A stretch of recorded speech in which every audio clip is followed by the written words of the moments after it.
आज महत्त्वाचा सुनावणीचा दिवस आहे. तुमची रणनीती काय आहे ठाकरेकडे? असं आहे की मुळामध्ये ही सुनावणी ज्या अत्यंत कमी वेळामध्ये ठराविक वेळामध्ये व्हायला पाहिजे होती ती सुनावणी वेळ काढूपणा करून आज त्याची पहिली तारीख ही लागलेली आहे. अपेक्षा अशी आहे की सुप्रीम कोर्टानं दिलेल्या निर्णयाचा सन्मान राखून आणि आपल्या लोकशाहीमध्ये सुप्रीम कोर्टानं सर्वसाधारणपणे दिलेल्या निर्णयाच्या विरोधात कोणतीही प्रतिक्रिया किंवा कोणताही निर्णय हा अन्य कोणत्याही संस्था घेत नसतात. त्यामुळं 11 मे 2023 रोजी सुप्रीम कोर्टानं निर्णय दिल्यानंतर हा जो शिंदे गटातील 16 आमदारांचा अपात्रतेचा विषय हा पूर्ण व्हायला पाहिजे होता तो अद्यापपर्यंत होऊ शकलेला नाही. काय तुम्ही अजूनही पालकत्वाची वाट पाहताय? ओएसिस फर्टिलिटीने आता 90,000 जोडप्यांचं आयुष्य आनंदाने भरलं आहे. आजच कॉल करा 7825893602 वर आणि मिळवा फर्टिलिटी ट्रीटमेंटवर सूट आणि सर्वांना द्या आनंदाची बातमी. परंतु मला असं वाटतं की शेवटी या ज्या घटनात्मक संस्था आहेत, स्वायत्त संस्था आहेत, ह्या परस्पर एकमेकाचा आदर करतील आणि सुप्रीम कोर्टानं केवळ रेडीमेड निर्णय दिलेला आहे त्या संदर्भातली घोषणा ही लवकरात लवकर होईल अशी मला अपेक्षा आहे.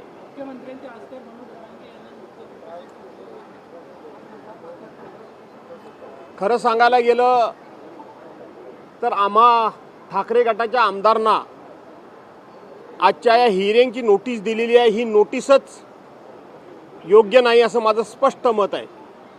याचं कारण असं आहे की शिंदे गटाचे प्रतोद म्हणून व्हीप म्हणून जी भरत गोगावलेंची निवड ही शिंदे गटानं सुचवली आणि विधानसभा अध्यक्षांनी ती घोषणा किंवा नेमणूक जाहीर केली. याबाबत सुप्रीम कोर्टानं आपलं स्पष्ट मत नोंदवलेलं आहे की भरत गोगावलेंची नेमणूकच ही नियमबाह्य आहे, चुकीची आहे.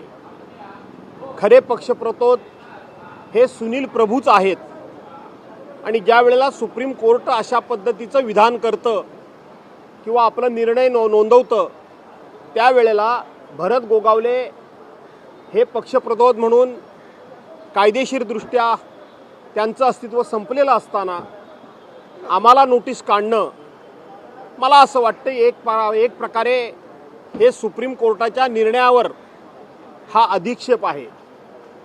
सुप्रीम कोर्टानं दिलेल्या निर्णयाचं हे उल्लंघन आहे आणि म्हणून खरं पाहता आम्हाला या ठिकाणी बोलावणं हेच नियमबाह्य आहे असं माझं मत आहे.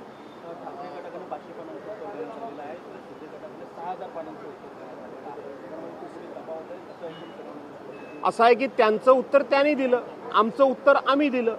त्यामुळं त्यांनी किती पानाचं उत्तर द्यावं आणि आम्ही किती पानाचं उत्तर द्यावं याची काय साम्यता एकसारखी असणं अपेक्षित नाही.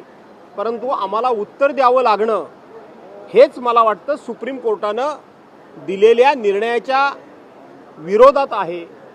सुप्रीम कोर्टाच्या निर्णयाचा एक प्रकारे अवमान करण्यासारखं आहे असं माझं मत आहे.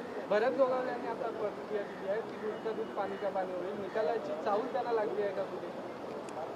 असं आहे की आपण आज देशामध्ये आणि राज्यामध्ये बघतोय की ज्या स्वायत्त संस्था आहेत त्या संस्था काय निर्णय घेणार आहेत, त्या संस्था कोणावर कारवाई करणार आहेत, त्या संस्था कोणाला क्लीन चिट देणार आहेत या संदर्भातलं भाष्य हे सध्या महाराष्ट्रातले जे सत्ताधारी पक्षाचे घटक पक्ष आहेत त्या पक्षाचे पदाधिकारी करतायत.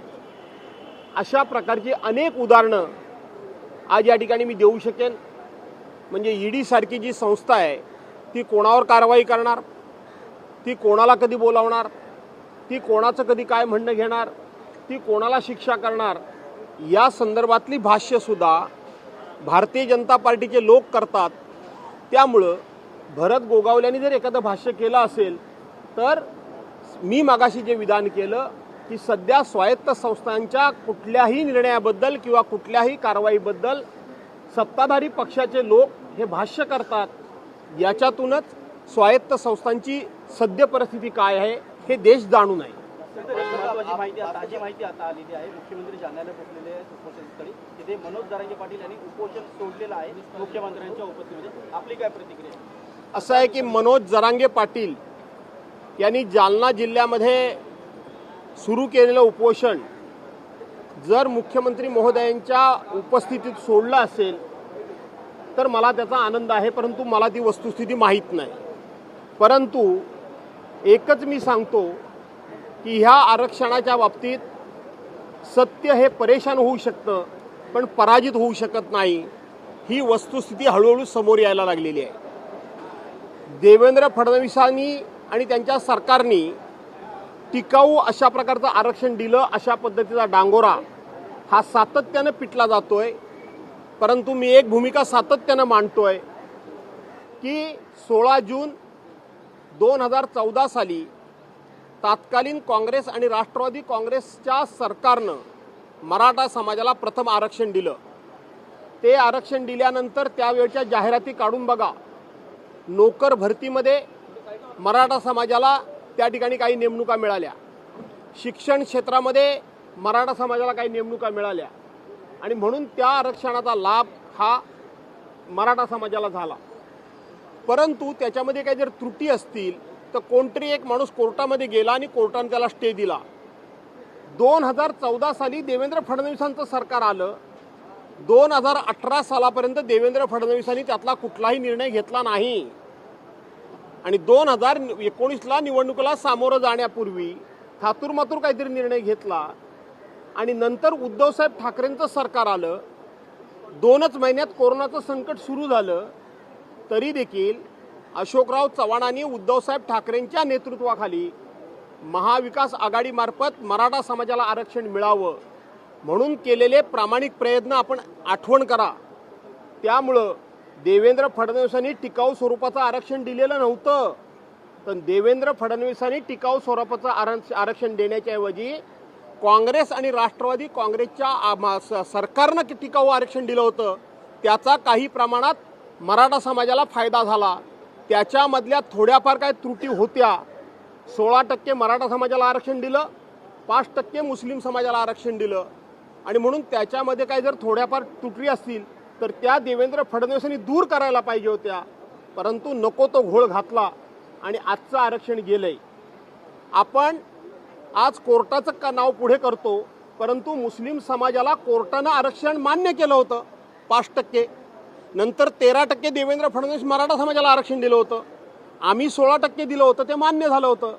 आणि म्हणून जर मुस्लिम समाजाचं आरक्षण कोर्टाने मान्य केलं होतं तर मराठा समाजाचं का केलं नाही? आणि म्हणून मुस्लिम समाजाला आरक्षण धर्माच्या नावावर देता येणार नाही असं सांगून भाजपानं ते आरक्षण टाळलं. मला असं वाटतं की कोर्टाची ढाल पुढे करून मराठा समाजाचं आरक्षण सुद्धा या सरकारला द्यायचं नाही आहे हे स्पष्ट झालंय. आणि म्हणून एकनाथराव शिंदेंच्या उपस्थितीमध्ये मनोज जरांगे पाटलांनी जर उपोषण सोडलं असेल तर मी एवढंच फक्त सांगतो की पुन्हा एकनाथराव आणि त्यांच्या पाठीमागं कोण आहेत. काल एकनाथरावांची एक क्लिप व्हायरल झाली. शेवटी त्यांना बोलविता धनी कोण आहे? आणि म्हणून एकनाथरावांना पुढे करून पुन्हा एकदा मराठा समाजाची फसवणूक होणार नाही याची काळजी एकनाथरावांनी घ्यावी. एवढंच मी याच्यावर भाष्य करेन, यापेक्षा अधिकचं भाष्य करणार नाही. वो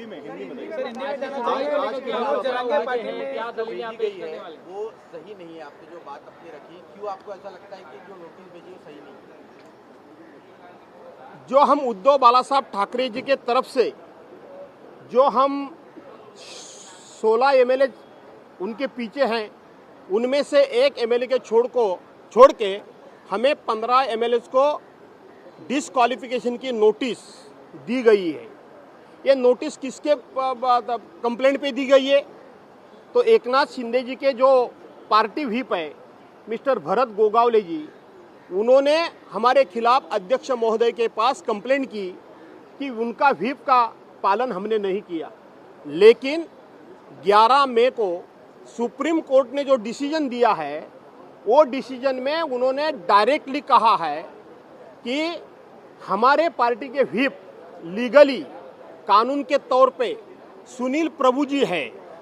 भरत गोगावले ये हमारे पार्टी के वीपी नहीं हो सकते। और उनकी जो वहाँ पे निवड़ हो गई, अनाउंसमेंट हो गई, वही कानून के खिलाफ है, वही नियम बाह्य है। और अगर सुप्रीम कोर्ट ने भरत गोगावले ये वीपी नहीं हो सकता ऐसा सुप्रीम कोर्ट ने कहने के बाद भी, और अगर हमें नोटिस दी जाती है, तो मेरा दावा है, मेरा कहना है कि ये सुप्रीम कोर्ट के डिसीजन के खिलाफ है, ये डेमोक्रेसी के खिलाफ है, ये एंटी डिफेक्शन लॉ के खिलाफ है। क्योंकि सुप्रीम कोर्ट इसका सर्वोच्च मान रखा जाता है, सुप्रीम कोर्ट के डिसीजन का आदर किया जाता है। सुप्रीम कोर्ट के कोई भी डिसीजन के खिलाफ हम कोई भी कमेंट्स नहीं करते हैं। तो मुझे ऐसा लगता है कि सुप्रीम कोर्ट ने डिसीजन देने के बाद हमें जो नोटिस निकाली गई, ये कानून के खिलाफ है, नियम बाह्य है, ये मेरा दावा है, ये मेरा कहना है। शिंदे गुट के जिन विधायकों की डिस्क्वालिफिकेशन के मामले में आज जो सुनवाई हो गई है, इस सुनवाई से आपको क्या उम्मीदें हैं और आपके पक्ष की तरफ से क्या दलीलें पेश की जाती? ऐसा है कि अपना एंटी डिफेक्शन लॉ जो 2003 में तत्कालीन प्राइम मिनिस्टर स्वर्गीय अटल बिहारी वाजपेयी जी ने जो बनाया है, उसमें शेड्यूल 10A डाला हुआ है। तो शेड्यूल 10 में सीधा ही ऐसा प्रावधान है कि कोई भी पार्टी को स्प्लिट करने का राइट ही नहीं है। वो कानून को स्प्लिट मतलब पार्टी में कोई भी पार्टी में मतलब पार्टीशन या तो दो गुट मान्य ही नहीं है। और अगर कोई गुट कोई ओरिजिनली पार्टी से बाहर निकलना चाहता है तो वो अपना अलग अस्तित्व नहीं रह सकता। वो कोई ना कोई पार्टी में उसने ज्वाइंट होना चाहिए, कोई ना कोई पार्टी में उसने मर्ज होना चाहिए। तो शिंदे गुट कोई भी पार्टी में मर्ज नहीं हुआ है, तो उन्होंने वायलेशन किया है anti defection law section 10A का, शेड्यूल 10A का उन्होंने वायलेशन किया है। इसीलिए उनको उसी वक्त डिस्क्वालीफाई करना चाहिए था। ये इतनी लंबी चौड़ी प्रोसेस चालू रखने की कोई ज़रूरत नहीं थी। तो मैं आज यही कहता हूँ कि और अगर डेमोक्रेसी जिंदा रखना है, और अगर एंटी डिफेक्शन लॉ जिंदा रखना है, और अगर हमारी घटना जो डॉक्टर बाबा साहब अम्बेडकर ने रखा हुआ है उसका सम्मान करना है, और अगर हम इस संविधान का आदर करते हैं, तो एकनाथ शिंदे के गुट के लोग डिस्क्वालीफाई होने ही चाहिए। क्या आपको लगता है कि अध्यक्ष की तरफ से ये जो फैसला है वो जल्दी आ सकता है या फिर ये प्रक्रिया को चुनाव तक खींचा जा सकता है? ऐसा है कि 11 मई 2023 को जो सुप्रीम कोर्ट ने डिसीजन दिया है, वो आप डिसीजन फिर से पढ़िए। उसमें राज्यपाल का राज्यपाल ने जो उद्धव साहब को वहाँ मेजॉरिटी प्रूव करने का लिए सेशन बुलाने के लिए कहा, वो भी गलत कहा है। अध्यक्ष की चुनौती मतलब उनका निवड़ उनकी, वो भी गलत कहा है। भरत गोगावले का अनाउंसमेंट पार्टी व्हिप करके, वो भी गलत कहा है। देवेंद्र फडणवीस ने जो पत्र लेटर दिया है, वो भी गलत किया है। तो सब लोग गलत है, सब लोगों ने गलती की है, इसमें आप समझ जाओ। सर मनोज जरांगे का अनशन छूट गया है, सीएम उनका अनशन छुड़ाने वहाँ पहुंचे थे, क्या कहना चाहिए? ऐसा है कि मनोज जरांगे पाटिल ने और अगर अपना अनशन छोड़ा होगा सीएम के कोई कमिटमेंट के विश्वास पे, मुझे जानकारी नहीं है, आप कहते हो इसीलिए मैं उसके ऊपर टिप्पणी करता हूं। और अगर सीएम साहब के कोई भी कमिटमेंट पे, आश्वासन पे उन्होंने अपना अनशन छोड़ा है, तो मैं यही कहता हूं कि 2014 में जो देवेंद्र फडणवीस जी का सरकार महाराष्ट्र में आया, उन्होंने मराठा समाज और मुस्लिम समाज का आरक्षण वहाँ घलाया। तो अभी देवेंद्र फडणवीस, अभी एकनाथराव शिंदे ये राज्य के मुख्यमंत्री जरूर है, लेकिन मुख्यमंत्री वो है, सरकार कौन चलाता है ये पूरा महाराष्ट्र जानता है, पूरा देश जानता है।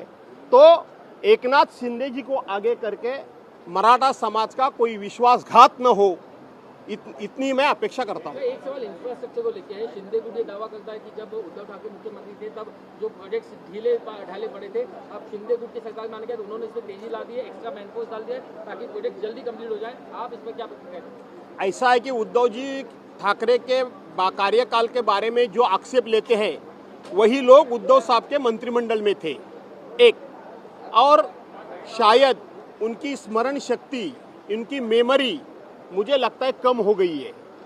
उनकी मेमोरी है क्या नहीं मुझे कुछ पता है, मतलब सर्च करना पड़ेगा। उस टाइम जो कोरोना काल था वो जानबूझ के वो नज़रअंदाज कर रहे हैं। कोरोना काल में उद्धव साहब ने जो काम किया है वो लोग कैसे भूले, इसीलिए वो बार बार आरोप लगा रहे हैं। लेकिन उद्धव साहब ठाकरे जी के ऊपर जितने वो आरोप लगा रहे हैं, बार बार लोगों को कोरोना के टाइम उद्धव साहब ठाकरे ने जो काम किया उसकी लोगों को बार बार याद आ रही है। मराठा आरक्षण को लेकर क्या सरकार गंभीर है? क्योंकि मनोज जरांगे से सर भास्कर साहब मनोज जरांगे सवाल से ये है कि देवेंद्र फडणवीस बार ऐसा है कि 19 जून 1966 को शिवसेना का फॉर्मेशन, शिवसेना को जन्म हिंदू हृदय सम्राट शिवसेना प्रमुख माननीय बाला साहब ठाकरे जी ने दिया। एकनाथराव शिंदे ने नहीं दिया या इलेक्शन कमीशन ने नहीं दिया। इलेक्शन कमीशन ने एकनाथराव शिंदे को पार्टी दी है, इसीलिए एकनाथराव जी शिंदे को लग रहा होगा कि ये पार्टी का मालिक असली मैं ही हूँ। लेकिन इस देश की जनता जानती है, इस राज्य की जनता जानती है कि असली मालिक तो हिंदू हृदय सम्राट शिवसेना प्रमुख माननीय बाला साहब ठाकरे जी ही शिवसेना के हैं। इसी तौर पे जो 2018 में फिर से जो रेजोल्यूशन पास किया गया, उसी तहत इसी पार्टी के असली हकदार और असली मालिक आदरणीय उद्धव साहब ठाकरे जी ही है। तो एकनाथराव शिंदे बोल रहे हैं तो उनके पीछे कोई बड़ी ताकत है, उसके बलबूते पे वो बोलते होंगे। लेकिन सत्य परेशान हो सकता है, पराजित नहीं हो सकता। धन्यवाद। सर मनोज सर भास्कर साहब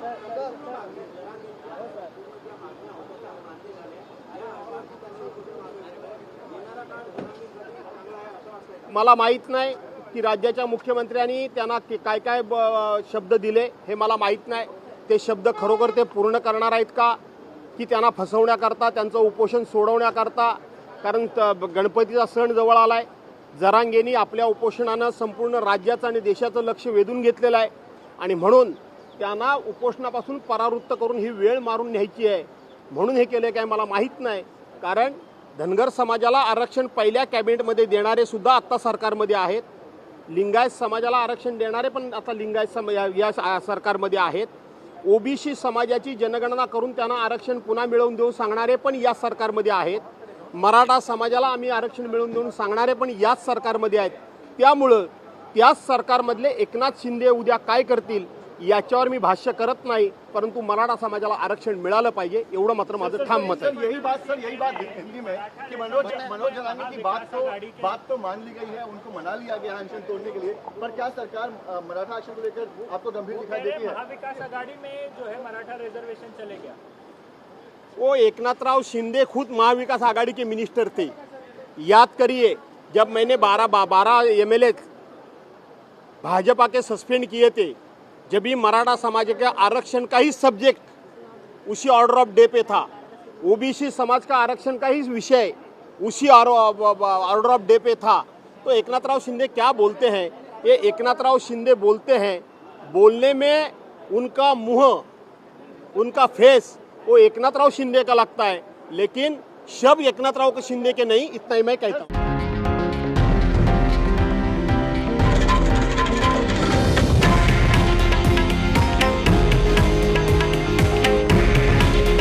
हे आहे देशातील नंबर 1 न्यूज नेटवर्क आणि आपण पाहत आहात TV9 मराठी। काळजी तुमची, हित महाराष्ट्राचं।